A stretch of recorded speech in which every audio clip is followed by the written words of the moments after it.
Okay, folks, we're going to get started here. Sorry for the delay. We've had such participation on this that we reached the limit. We're trying to expand that, but we're going to go ahead and get started.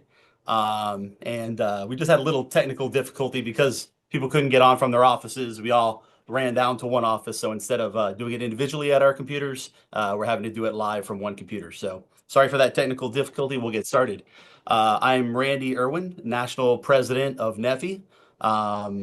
Great to have you all on the call, and just want to say what a tremendous honor it is to represent you all every day. Good afternoon, everyone. Thank you for joining us. The last few days have been, incredibly busy and hectic with the new Trump administration taking numerous actions affecting our members. I wanted to have this call to give everyone an update on what executive orders and other actions have been put into effect, to let you know what we're doing in response, and to talk about what you need to be doing at your local to prepare for some of the attacks that are happening. As always, I want to begin by thanking all of you, the dues-paying members of this union. It is the dues-paying members that make everything in our fight possible. So thank you all for your commitment to maintaining the strength of our union, by paying dues. I also want to thank all the local and council officers, stewards, and other unions that are on this call. You are the leaders in this union that make what we do happen. None of the good things we do as a union would be possible without the hard work of every one of our local and council leaders out there. So thank you all for what you do for this union every single day. And I should say, your dedication is going to be needed more now than ever. When we spoke back in November, many of you were on that call.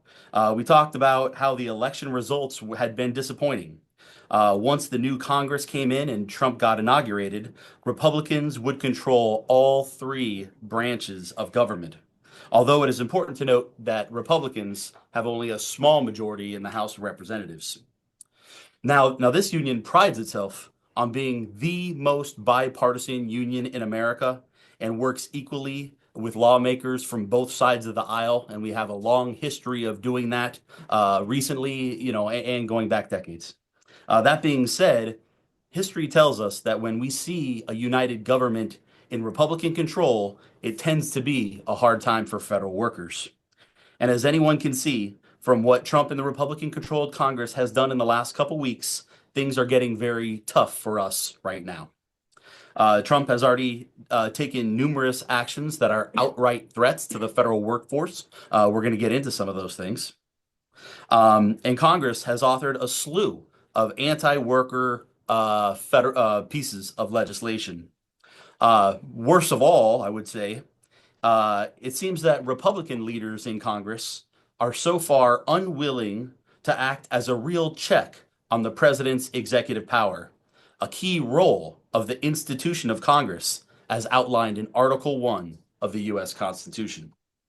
So we are in a very difficult period, and we expect that this is going to be a period that'll last for, a couple years, perhaps 4 years. It's going to be a while before things lighten up. We predicted in November that the White House would seek to implement its anti-worker, anti-union agenda, executive orders similar to what we saw before. Those executive orders have not been reissued, but it is being rumored that that might happen sometime soon. They have reissued orders on the Schedule F, which they've renamed, but in principle, it's still there. And we've seen new line of attacks that we have not seen before. And all those things have certainly begun in earnest at this point. But I'll tell you what, folks, as difficult as times are and will continue to and will become, this is also a special time for us because this is when we show our members the real value of the union. This is when we show our members what fighting the good fight through the union is all about. It's a time when solidarity matters. It is a time when work we do stops being a job and becomes a calling. This is the time that we rise up as a movement and we show every federal employee nationwide and every person paying attention for that matter that the National Federation of Federal Employees is a union that fights for its members and gets results and won't back down. The work we do in this period has the potential to bear fruit for decades. One, to put to bed some of these attacks that have been going on, but also to show our members that their union's fighting for them. And so many times out there we say, "What has my union done for me?" Now's the time that we can show people, and we don't have to encounter that question anymore.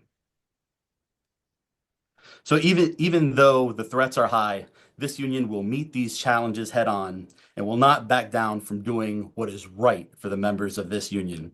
But let me tell you, it will take all of us standing together to meet these upcoming challenges. And I look forward to being in the fight with you. So at this point, I want to give you an update on some of the executive orders that have already been issued, what still may be coming, and what we are doing here in response. And I would like to ask our NFFE's new General Counsel, Yvette Piacsek, to give us that report. Thank you, Yvette.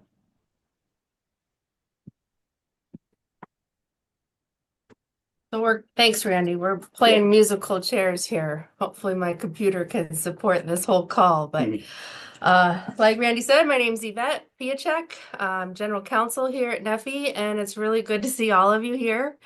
Every one of you is on this call has a role to play right now. And what each of you chooses to do will shape history. This is not hyperbole, this is real. But first, I want to recognize that this is a very difficult, stressful time for all. The threat of losing your job, losing telework, losing your rights, it's all awful. And it's worth every bit of concern. I can understand the feeling of uncertainty and not knowing what will happen next, not feeling sure of what path is the right one to take. So let's talk about that and figure out our best route forward. But I hope more than anything that you can all feel that you're not alone and you're in the same terrible position as thousands of others. And a lot of people feel the exact same way you do. This is the exact right time for our movement. Like Randy said, this is our union, our collective, and we're tested. We have to push ourselves and test our power right now. So there's unmatched power of people who work together, fight together, and demand justice together. And this is our time. But many of you already know that, and that's why you're in this union. A lot of leaders have been asking, what's the plan? Some of you have asked, where's NFFE with a giant lawsuit? What's NFFE doing? Well, first of all, we here at the national office, we're not the union. We are the staff. We are the expertise that all of you have collectively hired to help you. You all are the union. And by the end of this call, when you ask yourself what NFFE is doing, you'll know exactly, because you can look to what you personally are doing, what your local is doing. But first, let me explain what NFFE Office of General Counsel is doing. So those of you who know me know that I like metaphors. So indulge me while I use some props here to explain our work. But we all recognize this document here, the U.S. Constitution. We love it. This is our most powerful document in America. And so what I'm watching for as a lawyer is, from this office, if our agencies and our administration violate this Constitution. So, one of these executive orders that we saw seeks to end birthright citizenship. That's where you're automatically a U.S. citizen if you're born in America. That's a constitutional right that everybody's agreed for decades is just the way it is. It's one of our amendments. The Constitution says so. And some of you on this call might actually be citizens because of that very provision in the 14th Amendment, and you are federal employees. You are our union siblings. Basically, this administration is ripping that page straight out of the Constitution. And who knows what that means for any citizen who benefited from that amendment. Now, I was thinking about actually ripping the page so that you all would have the visual of what that actually looks like, but I'm not actually going to do that because I think this document matters. But that's essentially what the president has done in this past week, is he's showing that he's willing to just rip out parts of our government that he doesn't like, including a lot of you in your jobs. Presidents can't do that. It's illegal. So What happened? Lawyers filed lawsuits, and hopefully the courts stopped this constitutional mutilation. And let's bring this analysis further into our world from a union perspective. You all hired me with your union membership to make sure that your job as a federal employee is protected. There are dozens of other lawyers in the movement that I'm in regular contact with. Jeff Friday and I together make up our office at General Counsel, and we definitely have the support across the entire federal movement. There are regular phone calls that we're participating in, we're sharing ideas, we're trying to stay unified and act in solidarity. What gives us power, though, is our law, and that's what gives us our collective bargaining rights, like the CSRA, Civil Service Reform Act gives us all the laws that we need to protect federal employees generally, but more specifically within our union. So these are the statutes and the regulations that require the agencies to negotiate contracts with us. These are the CBAs. These are the contracts that give us the grievance procedures that we use when our rights are violated. And these regulations require that the agency follow certain procedures before firing you, disciplining you, taking any action against you, or impacting your working conditions. So what Jeff and I and all the other lawyers across the union movement are watching for is, do any of these executive orders rip out a page from any of these important laws and regulations? Are they going to just throw the whole thing in the trash? Are they going to obey our contracts? That's what we're watching for. But if they don't follow a single provision, they're going to see a lawsuit. They're going to see a grievance. The administration hasn't overtly done this yet, but we're ready when they do. So let's talk about this fork in the road email that many of you received last evening. That offer's not legal, meaning there's nothing in the regulations or law that has established the process that's outlined in that email as an available option to this administration. It's like he picked up his Sharpie and just added in some extra provisions at the back of the book and said, that's what we'll do. But guess what? There are plenty of regulations already in place to cover this situation. Downsizing the federal government is what they want to do. Well, they have to follow the law if they're going to do that. Many of our CBAs have articles that cover RIF procedures, reassignments, realignments, all of that we've already thought ahead about. And our CBAs and the existing regulations actually provide a better deal to you all than what the fork in the road email deal offer is. You have rights to your job, and if they want to get rid of you, they have to jump through all these hoops. These reassignment processes, the RIF procedures, and those are all protections personal to you as a federal employee and a union member. So I advise that all of us collectively decide that we are going to assert our rights and not take this deal. We will make them pry this federal job from our cold, dead hands. That means every single employee taking their own action, making their own decisions that align with your values, and stand on your rights. Demand your protections. Don't be intimidated. That's what they want. That's part of this whole game. So what more can each of you do besides ignoring the fork in the road offer? A few members have questioned why our union hasn't called for a general strike. Those of you that had that thought understand that there is power in our work, and we leverage that power through our work. Historically, if you stop work with a strike, you can win your demands. And as federal employees, though, we're not allowed to strike. It's against the law. If you do, you'll immediately be fired. And if the union calls for a strike, we can be decertified. That's the law, and we respect it. And even Franklin Delano Roosevelt. This is a letter I pulled off the wall here at NFFE. This is an actual letter signed by President Franklin Delano Roosevelt dated August 16, 1937. And he wrote NFFE this letter. Back in 1937, he said he even thought that the federal sector should not have the right to strike. This is FDR thought that this union should not have the right to strike. And he writes, upon employees in the federal service rest the obligation to serve the whole people, whose interests and welfare require orderliness and continuity in the conduct of government activities. This obligation is paramount.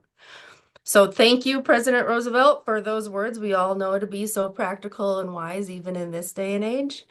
The concept is that federal workers are so critical to the functioning of this nation that a strike would cause societal collapse. And we had a taste of this during the government shutdowns. Some of you were deemed essential and forced to work without pay during these shutdowns.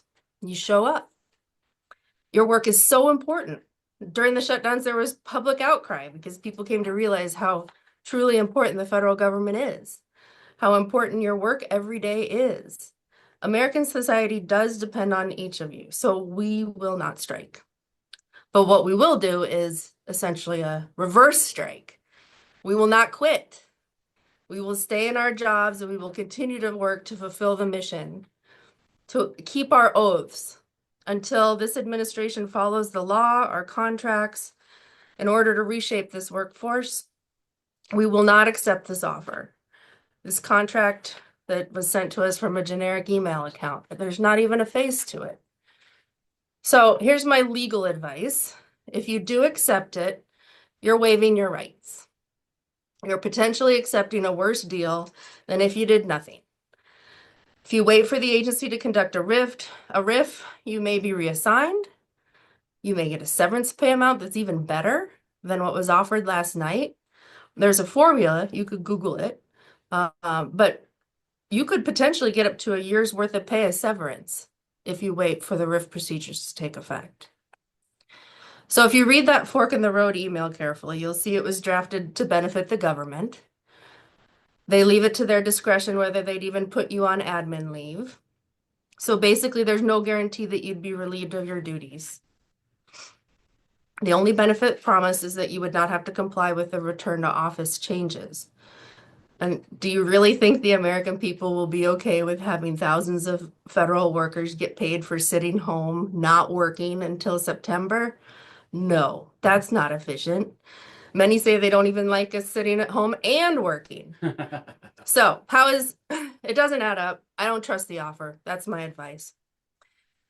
There's also no enforcement mechanism as another consideration that's pretty important from a legal view. If the agency decides that they don't want to do what the OPM email box promised, oh well, you resigned. And the agency is allowed to deny your request to come back for any valid reason. That is in the reg. So I have very grave concerns over anyone signing this contract. So please don't reply.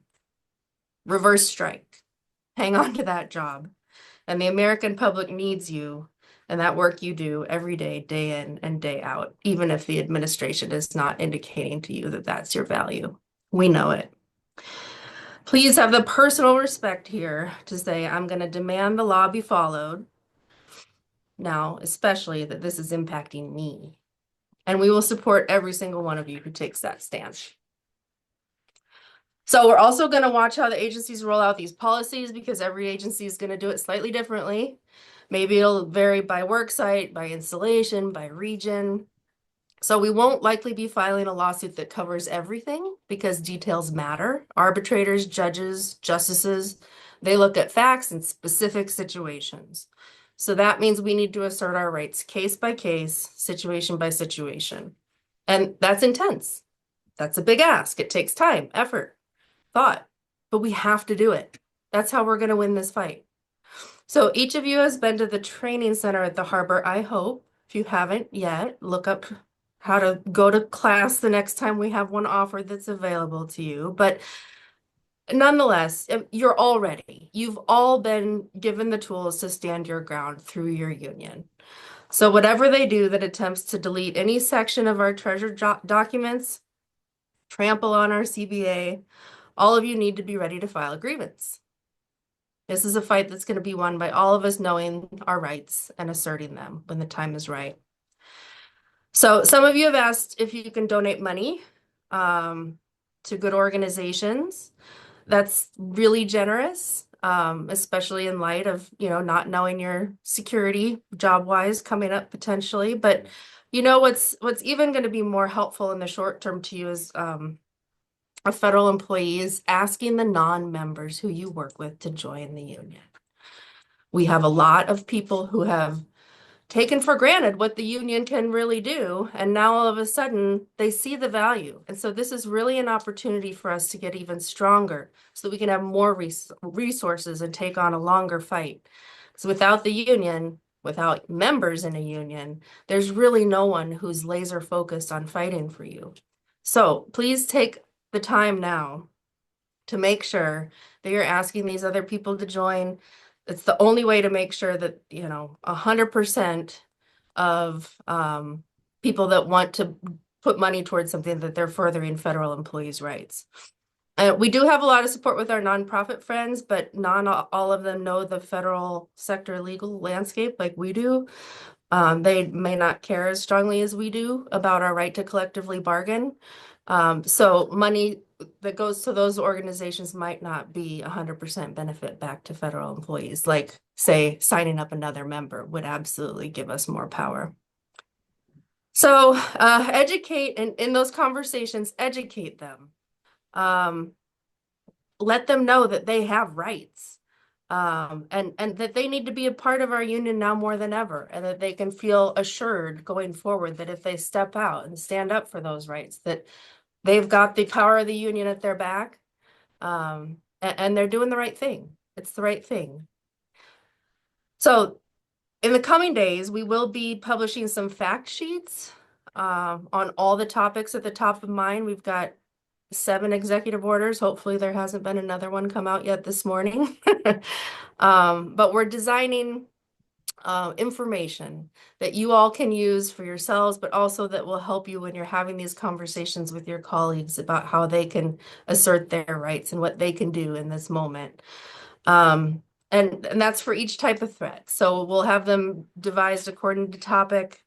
And that's where our power is. Not everything is ripe for a lawsuit right now.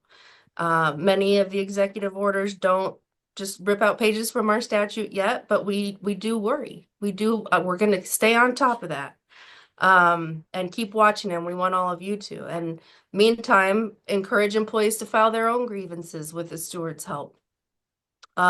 Encourage coworkers to request a correction if their records don't show their probationary status is correct.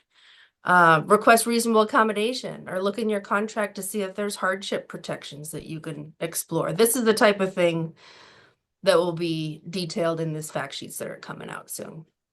Another action through the union, and this is a union right, is our right to information under 5 USC 7114. Locals and stewards, all local leaders, you should be requesting information from the agency to track what each agency is reporting out to OPM about us. It's sending to these different mailboxes like deitruth@opm.gov. We need to see what these reports say. We need to see who's listed, because we don't yet know how those lists are going to be used, but it can't be good. So we'll be watching to see if those reports, specifically from my office, we're going to be watching to see if they violate your privacy rights, or if they amount to prohibited personnel practices, or violations of merit system principles. It's very likely that that's the territory we're going to be in with these lists. In that case, then you might see a lawsuit from NFFE National, or you might want to pursue your own grievance locally as well. But for now, we're monitoring implementation, and we need to hear from you what's happening at your local. Keep your BR in the loop about every change, every memo, please. I'm in regular contact with all of our staff in the field, and they are the first ones to email or call with updates, breaking news. Local leaders must also demand a bargain anytime there's a change in working conditions that isn't already covered by your CBA.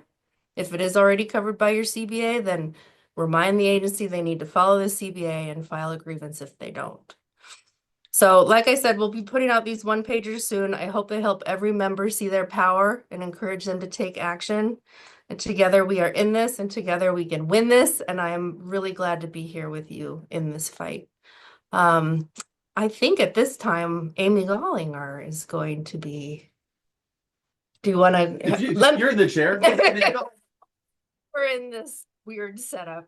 This is what she was going to be doing. Okay, I'll do the introduction.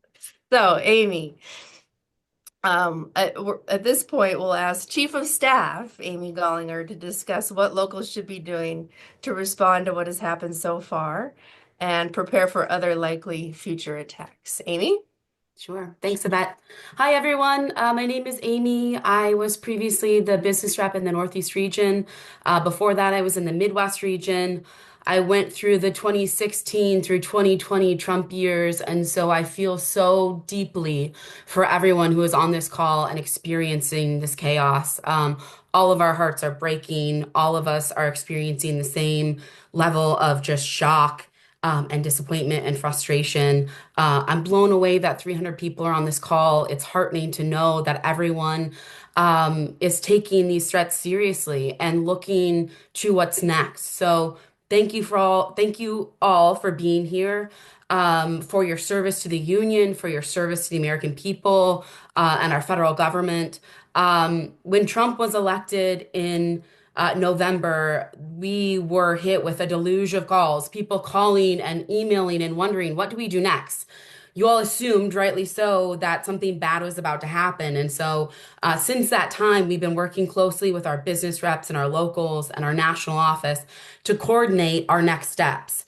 Back in late 2024, after the election, our instructions were this: do everything you possibly can to move your union local lodge operations out of whatever agency offices you have been operating in previously. Get out. We know from the previous executive orders that Trump made a move in 2018 to remove our local lodges from the agency provided offices they occupied previously. We expect him to do the same thing this time. So if you have not already, be thinking about and planning for where you can conduct your local lodge business, where you can conduct representation in the event that a new executive order comes out that forces you to leave your agency office. We also need to transport all records, documents, representationally relevant information from agency computers, agency filing cabinets, whatever you're using that is provided by the agency, get it out of there if you can. If you're in a position where you're concerned about where do I go? What do I do? Where do I put all this stuff? Call your business rep. Some locals in the past have rented space. We found space for some other locals. We're associated with and affiliated with the machinists. There's always potential that we can do something for an individual local to figure out where you can go and what you can do with your documents, where you could possibly work out of. Please contact your business rep if you feel like you don't have a place to go or you don't know what to do with regard to getting all of your union activity outside of the agency.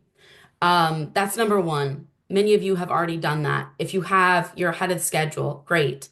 We're also looking at a couple of potential threats, which we've discussed at length, but we haven't seen yet. We may see them in the coming weeks. One of them is if we're kicked out of agency offices, if we can no longer have our union headquarters in an agency office, we may also lose access to the way that we've typically communicated with our BUEs and our membership using government email.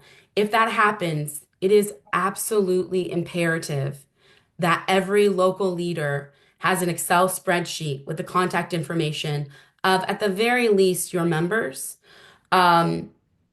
ideally with your bargaining unit employees.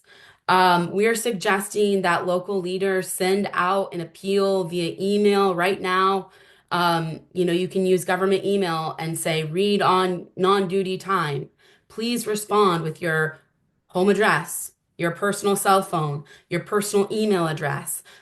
Things may be coming down the pike. That means we cannot communicate with you the way we usually do. Please provide personal contact information so we can continue to stay in touch. We can continue to disseminate important information in a timely manner. That is priority number one. Figure out your personal contact information for your membership so that you can continue communicating with them. We're working on two things for our website. We're having a hub, we're creating a hub right now. It's very, very, very close to being done. I wish it was done right now.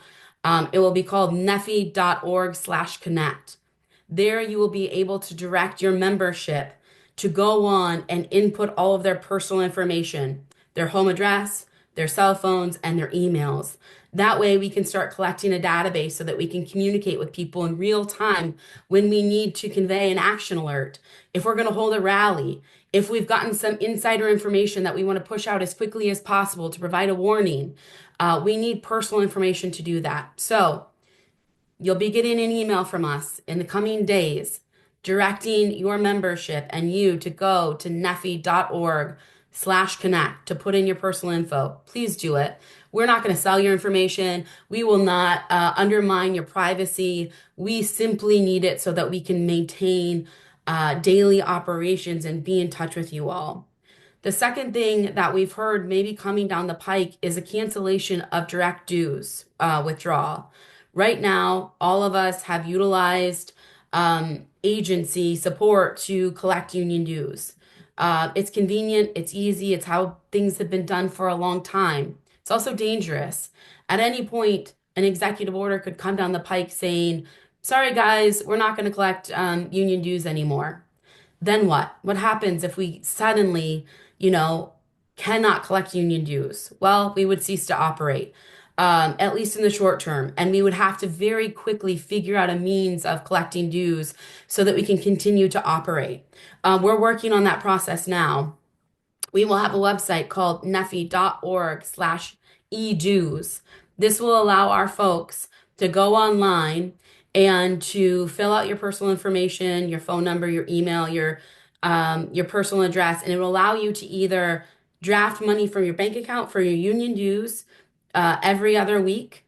As it's taken out from your paychecks now, this would be taken out of your bank account or your credit card to allow you to continue being a dues payer.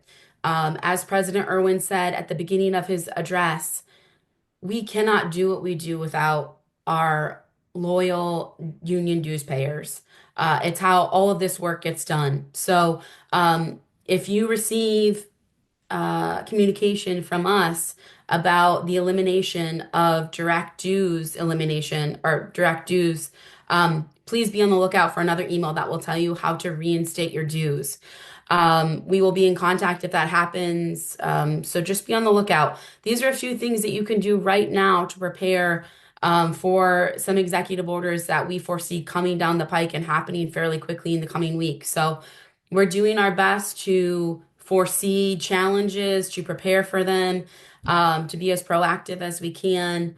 We're working with a small but mighty staff, so forgive us if there is a delay or in communication. We are all working around the clock to ensure that we're prepared for this administration, and we care very deeply about our membership and are doing everything we can to get through the next 4 years. So thank you for being here. Thank you for everything that you do.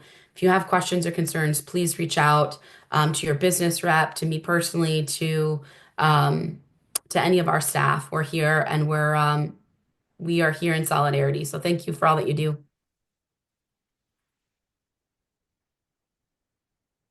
Thank you, Amy, for that report. At this point, I'd like to go to Steve Lenkart, our Executive Director and Chief Lobbyist. Steve, take it away.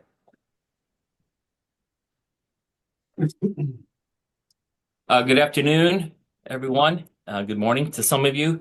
So just going to tell you a little bit about what's happening behind the scenes here in Washington, D.C.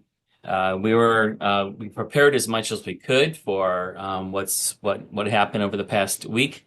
But you can't really prepare for something wholly until you actually see it. And now that we've seen it, we're putting a lot of the work that we did to prep in action. So I'll start with the AFL-CIO.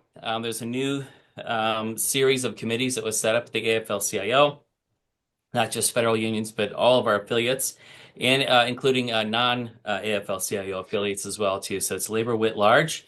And there's a main committee that we all meet once a week, and then there's subcommittees, and the subcommittees are made up of legislative affairs, organizing, communications, legal affairs, and external groups. So those are all subcommittees that lead up to the main committee. And the point is we're pulling in as many resources as we can to answer as many questions as we can in terms of how to address and respond to these things that are coming out of the White House and out of the administration, and also how to address these things on the Hill and get information to it as quickly as we can. In addition to that, NFFE still is co-chair of the Federal Workers Alliance, which is a federal specific union organization that's been around for 20 plus years now in one form or another.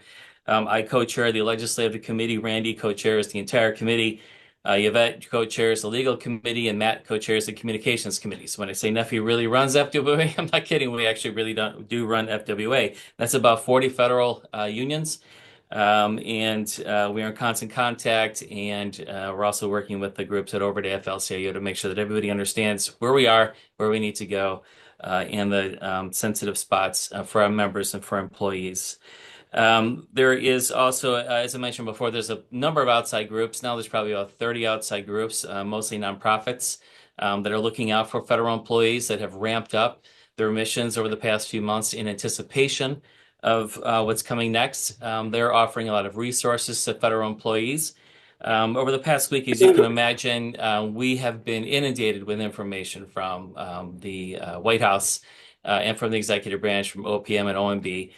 We've had to sift through all that information. It's daily, 2 or 3 major things happen daily. So we have to sift through that information, and we're in the process of doing that. So we're a little bit behind on our website, but in the next 48 hours, we'll have a lot of information out there to help you take action on our legal, our legislative affairs webpage, and also resources to help you make decisions and keep yourself informed.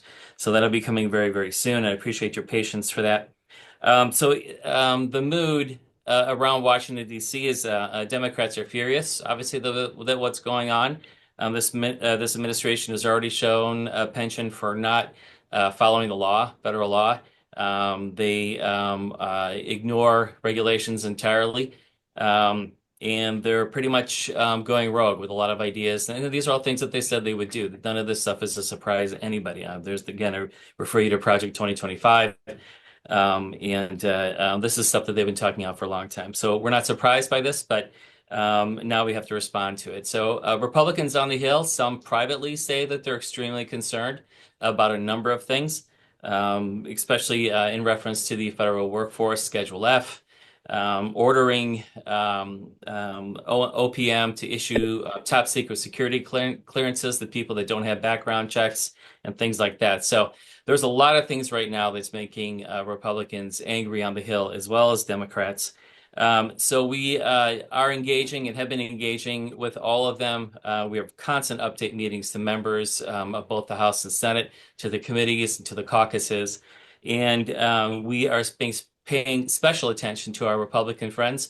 Right now, we probably have about 24 Republicans in the House and fewer in the Senate, obviously. We don't have as many Republicans who are sympathetic to the federal workforce that we would like in the Senate, but we continue to work with them where and when we can. But in the House, because it's such a thin margin, our relationships with House Republicans are extremely important right now. So we've had some inquiries about people who want to donate money. The place that you can donate money to that's going to make the most difference is to the MMPL, the Machinist Nonpartisan Political League. You can access that through either the IAM website or the NFFE website. That money goes up on Capitol Hill, and it helps members of Congress and senators in their campaign. So it's a political action committee, a PAC. You've probably heard that term. It is over $1 million every year. We benefit from this partnership and association with the Machinist. That's where most of that money comes from, their members. And we take out of the MMPL much more than we put in, simply because of our size, and Machinists are so many bigger and have many donors. But that shouldn't stop us from donating as much as we can right now. We need our Republican friends on the Hills. Our PAC it goes to way more Democrats than Republicans, but that's just because those are the people who work with us. But to our Republican friends that we have up there, the 2 dozen that we have, we do take care of them. They do get money. We do not give them money because you have a D next to your name or because you have an R next to your name. You have to show us that you are going to fight for federal employees and fight for the union. And once that relationship established, we pull those people close, and when we need them, we activate them. And we're going to be needing Republicans. So even if you are a Republican, feel very comfortable donating to the MMPL, knowing that that money is going to go to a fair amount of Republicans, especially now. We're fighting fiercely and heavily. We are combing through a mountain of information that we've gotten over the past week. And we are catching up to it all in terms of getting it out to all of you. So thank you for being patient again. We have a lot of work to do this year. We're going to need your help to do it. We're going to need you to be active in terms of our advocacy. Ledge Week this week for sure. Please come out. Please sign up for NFFE emails on the NFFE website and pay attention to our advocacy page. And we'll be sending out updates as well too. So I thank all of you. It is hard, dark, troubled times, but we have a lot to fight for, and we have a lot of fight left in us. So please gear up, stay sharp, and we'll keep you posted as things come up here. Thank you all.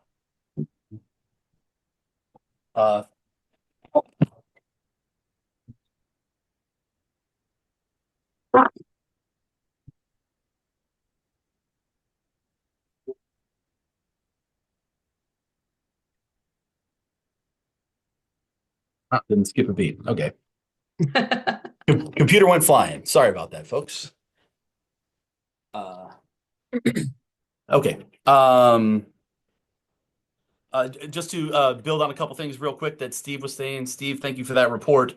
Guys, we are going to have a huge legislative agenda. I mean, with everything that's happening with the Trump administration, though things are going to be impacting us directly, but we are going to need Congress to be paying attention to these things, writing letters, conducting oversight, etc.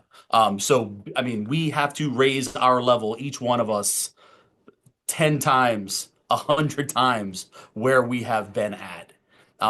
It is imperative to that everybody be looking for the correspondence that NFFE is putting out, specifically with calls to action around legislative issues. Also, if your local does not have a legislative committee, please put one together immediately. Things are going to be coming down the pike. These things are happening right now. So it is time to get engaged on those things.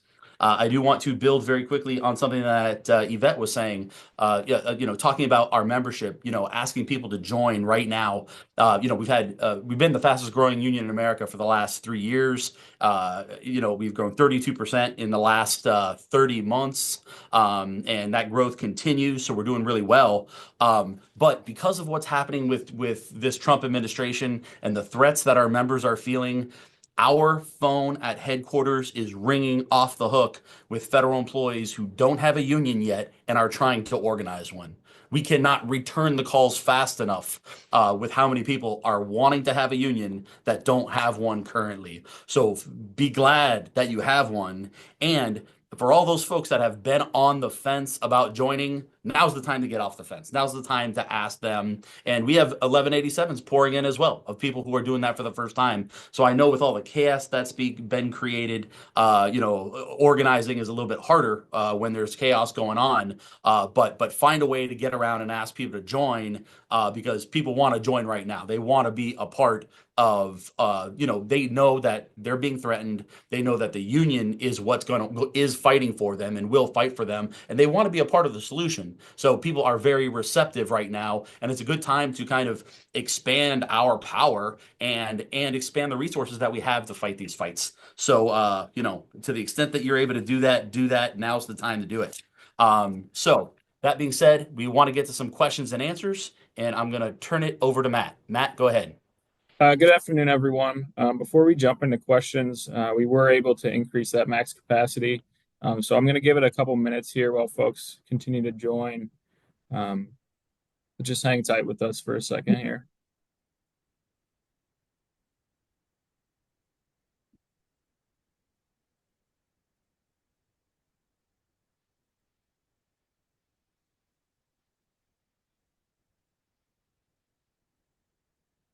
And if you were able to see that message in the chat, if there are other folks that you know of in your workplace who weren't able to join us earlier, please let them know that they can join us now, and we'll wait for them.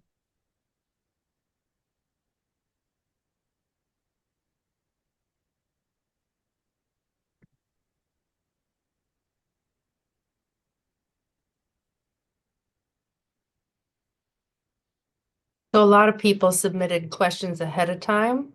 So we're going to go through some of the questions that a bunch of different people had. We're going to start with those. We're not going to have time to get through all of them today, but what we will do afterwards is type up some answers and make sure you get the responses as soon as possible. Same for questions that you decide to put in the chat. I don't think we'll be able to get to those today, but we certainly will give you answers as soon as we can.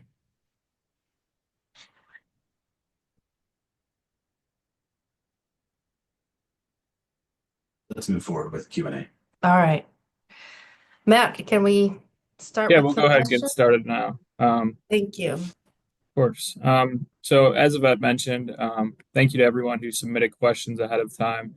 For this Q&A, we'll be addressing kind of the big picture questions that are important to all of us.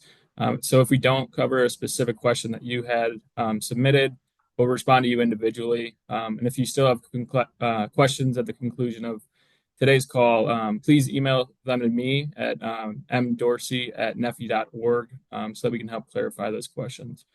So getting started here with just some general questions.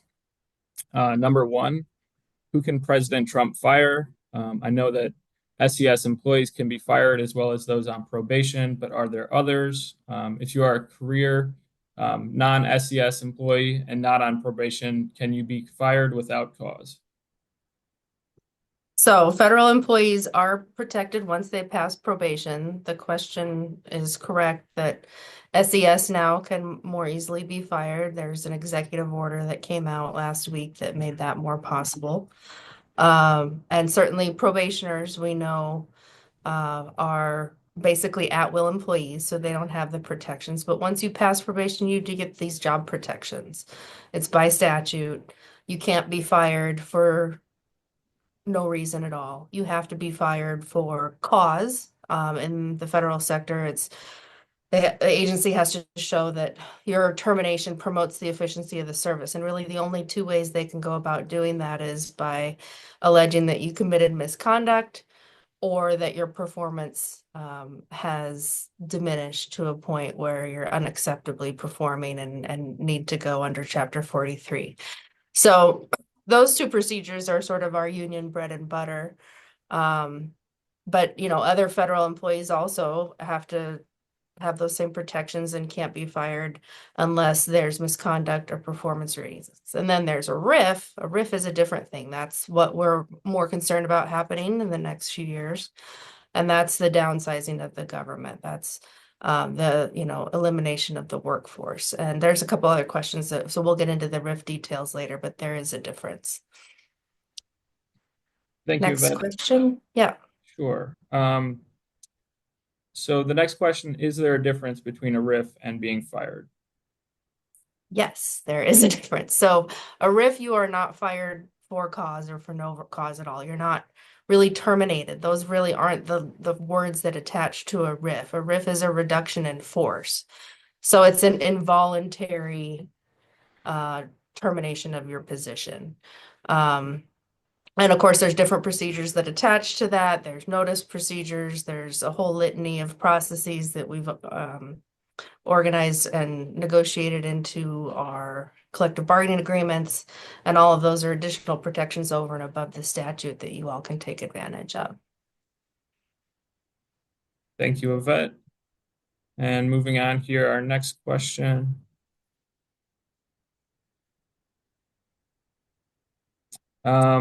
If we get RIFed or terminated, do we lose our pension? Will we receive a severance package? Jeff, can you take this one? Yeah. Hello, everybody. So I'll just preface my answer by saying, we're talking about the normal rules in the normal world.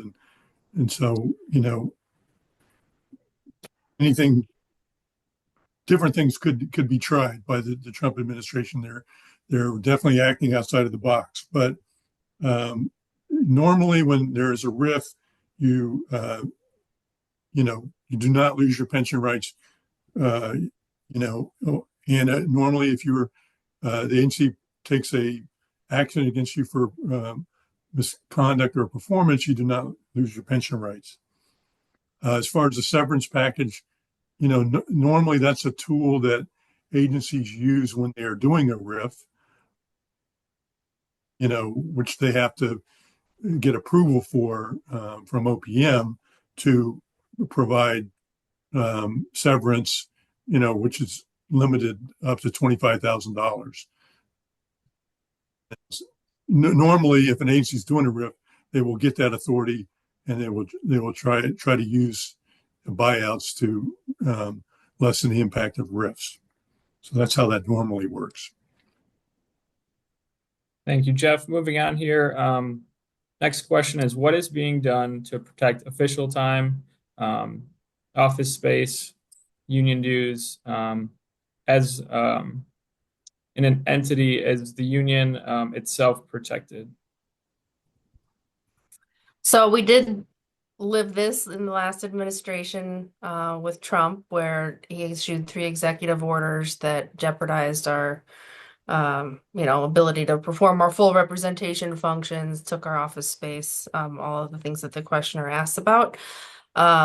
We are concerned, like Amy said, that they could reissue this executive order any day now. It might not look exactly like the one that we saw last time. It might be a little bit different. But what we do know is last time we filed a lawsuit and were able to hold up the implementation of those orders for quite a long time, 1.5 years or so, as it worked its way through the system. We're prepared to do that again at the point in time which these orders come out. But again, nothing has come out yet. As a fail-safe in the last 4 years, we encouraged all of our locals to, when they reopen their contracts, to build in language there that would protect us. Protection is built into the contract so that the contract would guarantee, because the contract cannot be overcome by executive orders. So the contract would guarantee that we could use government equipment, we could gain access to the work site, all the things that last time we had a Trump presidency we had taken away from unions. So those of you that have contracts in effect throughout this entire administration, you should be well set. You should be shielded against these executive orders. Now, of course, it's a different landscape. We have different judges. We'll try and tee up a lawsuit. Like last time, we had favorable judges at the outset. So hopefully we can also get favorable judges with whatever litigation we pursue this time. But there's no guarantee. So that's why Amy went ahead and gave you that advice to go ahead and get ready for it, because we've been here before. We know what to do. And we positioned ourselves the best we possibly can over the last 4 years by renegotiating these contracts, getting these protections in place. Thanks, Yvette. Next question here. What protections are there for probationary employees? Well, probationary employees, have few rights. The idea of a probationary period is that the employer can decide somebody's not working out and let them go with minimal due process. So there is technically the ability to appeal to the MSPB if you are removed based on your marital status or your political affiliation. In all my years of dealing with this, I don't think I've ever seen a legitimate case that was a good case along those lines. There is the ability to file an EEO complaint for a probationary employee. I have been involved in a few of those, but I don't think they pay the same attention that they do for permanent employees. There's also, I think, folks should know that the Trump administration has taken an unusual step of firing the members of the EEOC and the LRB who were Democrats, and so that is there's a precedent for going back 100 years for that independent boards are appointees to those boards can serve out their terms, and so that is another series of lawsuits that's probably going to be filed. Just to say that EEO in general be a less friendly forum than we're used to. Okay, that's it. Okay, moving on here. Are we in danger of losing our jobs if there are elements of DEIA in our position descriptions? This one I'd say is to be determined. We don't yet know how the agencies are going to interpret these executive orders and guidance until they actually do try and take some action. So I know that every federal employee, for the most part, has EEO in your performance plan as you have to take your training. And so I think it would be more targeted than just, if you have elements of DEIA in your position descriptions. I think it really depends on to what extent you're involved in supporting the overall mission of DEIA offices, as opposed to simply making reference to things like what all federal employees have to do. But we're going to watch this very closely. There are some employees at the USDA who formerly made up the Office of DEIA at the department level that have reached out to us, and I've been in contact with them every day for the last few days, trying to help them pursue actions, prohibited personnel practices, complaints, and that sort of thing. Our view is, whether or not you agree with DEIA principles and whether they belong in the federal workforce, our position is that these are federal employees, regardless of their work. They don't deserve to be targeted for pretty plainly political reasons. And we want to make sure that they're protected just as much as everybody else. And that, again, the law is followed. So continue to check your NFFE news, and we'll be giving you updates on our success with respect to those employees. Thanks, Yvette. We're going to move on to some questions about telework and the return to office executive orders. First one here. Do the executive orders supersede my agency's collective bargaining agreement regarding telework? Okay, and so I think Yvette was talking about the individual nature of the responses, from our locals, and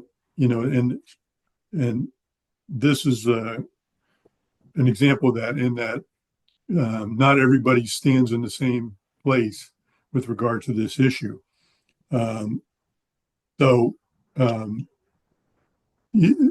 was showing you the Civil Service Reform Act, 5 USC 7116A7 says it is an unfair labor practice to enforce any rule or regulation which is in conflict with an applicable collective bargaining agreement. So language in a CBA, and that could be about telework, return to work, etc. Will trump, quote unquote, trump a Trump executive order or what a presidential memorandum if the agreement was in effect before the date that the government-wide rule was issued. So let me take an example. The Forest Service. The Forest Service master agreement was negotiations were finished, middle of last year. It's a multi-year contract, 5 or 6 years. Can't remember exactly what it is. And it contains telework provisions, right to apply for a certain number of days in the office. So our position would be that for the life of that contract, those working conditions should not be disturbed because they have been bargained. Now I do not know, as we're on this call, whether or not the Forest Service is going to honor that. I mean, or whether they're going to be instructed to take some other position. which is more extreme, and just throw out our collective bargaining agreements. Again, that would be something where we would mount some sort of a union-wide response. We, like has been mentioned, we're in contact with all these lawyers from all these that represent unions at all these other agencies, and nobody knows, uh, what position the agencies are going to take about whether they're going to honor CBAs or not. But our position is that they have to honor them. Now, if you look at other CBAs, the VA CBA comes open in May. Okay. And so at the point it becomes open, then our folks would become subject to the imposition of those rules. Passports is open. They're in the middle of negotiations. So, and when in DOD, we have all kinds of different locals in varying states. And so whether their contract is in effect, whether it's being renegotiated, et cetera. So, we're going to have to analyze these things as they come up. We're going to have to consider the forum. Are we going to file a ULP? Are we going to file a grievance, et cetera? Are we going to file a lawsuit? Kind of depends on what's going to happen.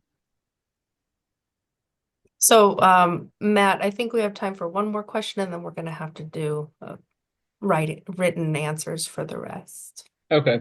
Then in that case, our next question will be, what is the guidance on how to handle reasonable accommodation requests? So reasonable accommodations, every agency should have their own policy on reasonable accommodations. The CBAs might have some language on reasonable accommodation processes as well. But what you'll want to do is, and you can tell your coworkers too, they'll need to directly tell their supervisor that they'd like to request a reasonable accommodation. The supervisor might be able to grant the reasonable accommodation informally without any paperwork. I think at this point in time, if I were a Fed, I'd want to have that paperwork in place. So you might want to ask the supervisor, pursuant to the policy, please provide the forms so that I can make a formal request for reasonable accommodation and have the documentation to support it. And then that's going to kick you into the process. The agency, might ask for medical documentation. You have certain privacy protections when it comes to reasonable accommodation and whether you're required to disclose your medical condition. We've bargained quite a few provisions that protect employees in that circumstance. For example, you provide the medical documentation not directly to your supervisor, but maybe there's a medical officer or a doctor that the agency employs that you could provide them to and protect your HIPAA rights. So follow the process. I can give you more guidance through your BR if you run into any issues, but definitely that is an option right now. I also mentioned hardship. This is in particular to the return to office folks. I would absolutely immediately put in for reasonable accommodation because the guidance that came out from OPM on the return to office requirements made clear that they intend to follow the law with respect to reasonable accommodations.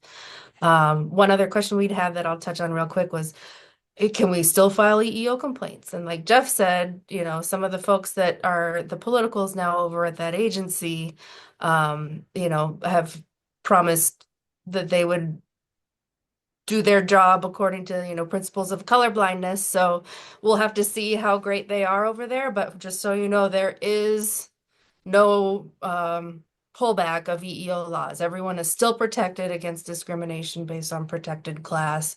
And that applies to reasonable accommodation too, because if you have a disability, a recognized disability, and the agency doesn't allow you to follow the process and request reasonable accommodation and they deny your reasonable accommodation incorrectly, that is a EEO case potentially. It could also be a union grievance. So explore those options. That's one of the fact sheets that we're going to be putting out as well. But the place to start is with your own agency policy and your supervisor. All right. Well, I suppose that concludes today's call. As I mentioned, we will be answering questions as we receive them. You can email them to me at mdorsey@neffe.org. And I'll turn it over to Randy for some closing comments. Thanks for all you do, everyone. We'll do another one of these calls soon. There's going to be a lot of content, and we will share everything that we weren't able to get to. But I appreciate all that you all do every day, both for your country and for this union. Really appreciate you all. Bye, everyone.